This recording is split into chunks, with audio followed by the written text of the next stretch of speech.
നമസ്കാരം. ഞങ്ങളിപ്പോൾ ഇടിയൻ ചന്ത് കണ്ടിറങ്ങിയിരിക്കുകയാണ്. ഓരോ കഥാപാത്രങ്ങളും ഞങ്ങളുടെ മനസ്സിൽ കയറി. ഞങ്ങളുടെ ചങ്ക് വിഷ്ണു ഉണ്ണികൃഷ്ണൻ്റെ സിനിമയാണ്. ഗംഭീര പെർഫോമൻസ്. അപ്പോൾ അതിനകത്ത് അഭിനയിച്ചിരിക്കുന്ന രണ്ട് വ്യക്തികൾ. ഇദ്ദേഹത്തിൻ്റെ പെർഫോമൻസ് ഞങ്ങൾ പറഞ്ഞ അത് എന്താ പറയുക, അത് കണ്ടു തന്നെ അറിയാം. ചേച്ചി നമസ്കാരമുണ്ട്. കാരണം ഒരു ഗംഭീര പെർഫോമൻസ് ആണ് ചെയ്തിരിക്കുന്നത് സിനിമയിൽ. അതൊരു കയറിക്ക് ഗംഭീര പെർഫോമൻസ് ആണ്. ഗംഭീര പെർഫോമൻസ് ആണ്. ചേച്ചി ഗംഭീരമായിട്ട് അഭിനയിച്ചിട്ടുണ്ട്. നമ്മുടെ ബിജു ചേട്ടനോട് അഭിനയിച്ചിട്ടുണ്ട്. എല്ലാവരും തിയേറ്ററിൽ പോയി കാണാൻ കഴിയുന്നു. ഒരു ഇടിപ്പടമാണ്.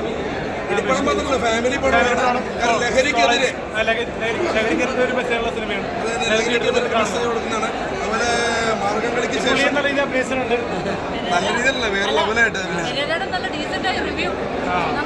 അവരുടെ ഡാൻസ് ഒക്കെ ചേച്ചി എന്തായാലും ഒരു ഉപദേശം സ്വീകരിച്ചു. ഗംഭീരം. എന്തായാലും ചേച്ചി നല്ല സിനിമയാണ്. നമുക്ക് എല്ലാവർക്കും ഇഷ്ടപ്പെട്ടു. എന്തായാലും പ്രതീക്ഷയെക്കാളും കൂടുതലാണ് കിട്ടിയത് സിനിമ.